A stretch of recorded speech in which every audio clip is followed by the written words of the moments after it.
All right, I'm back. So here's my chicken that's been brining in the buttermilk for almost 24 hours. And I drained it and patted most of the buttermilk off. So now we're gonna hit it with the dry rub. Right here, I just got a blend of different spices that I've developed over the years. I got sea salt, black pepper, cumin, paprika, garlic salt, onion powder, mustard powder. A lot of the same stuff that I used in the brine. Brown sugar.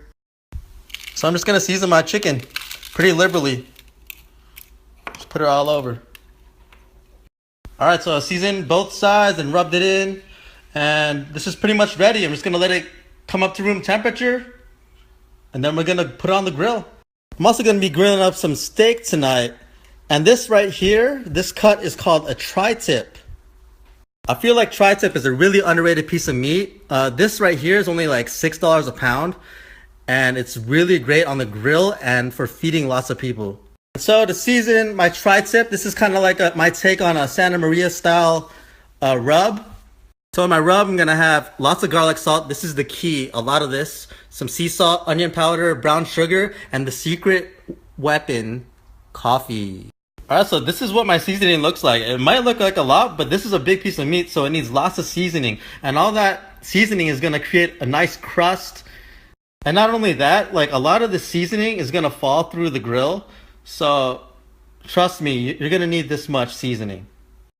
All right, so it's seasoned both sides. One of the great things about tri-tip is see how it's thin over here and then it gets thick on this side?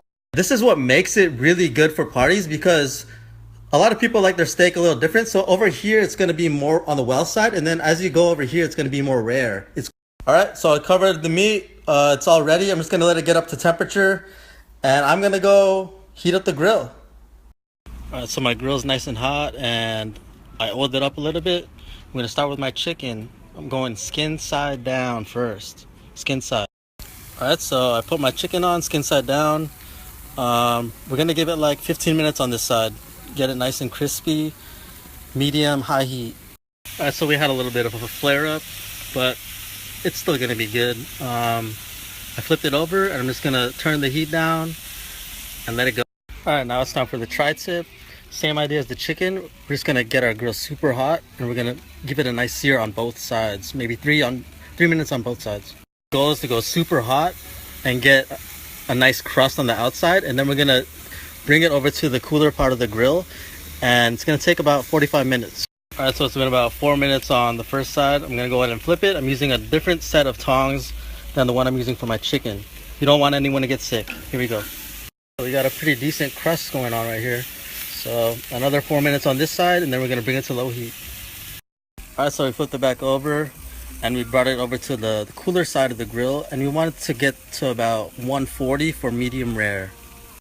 Now this is the thing about tri-tip. You want to cook it slow, and you don't want to overcook it, or it'll be tough. So we want to get medium rare. Again, for our beef, we want to get it to 140. For our chicken, we want to get it to 165. All right, so my chicken's almost up to temperature. I'm going to hit it with a little bit of this homemade barbecue sauce I made.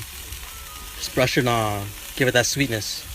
Right here, I just made a little chimichurri sauce. It has garlic, cilantro, parsley, pepper, fresh oregano, olive oil, vinegar. Yeah, and this chimichurri sauce, it goes really well with beef and chicken. So, yeah. All right, so my steak is done. Grilled chicken, corn, bread, salad. Yeah. So everyone's gone now. Sorry I didn't get a closer snap of the food, but it must have been good because this is all that's left. The chicken was super juicy because of that brine. I overcooked the steak a little bit too much, so it was kind of tough, but it was all right. What should we do with this leftover steak?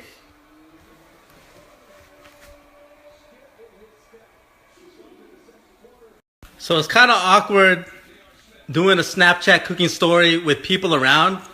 But there you go, a simple little barbecue. Good night.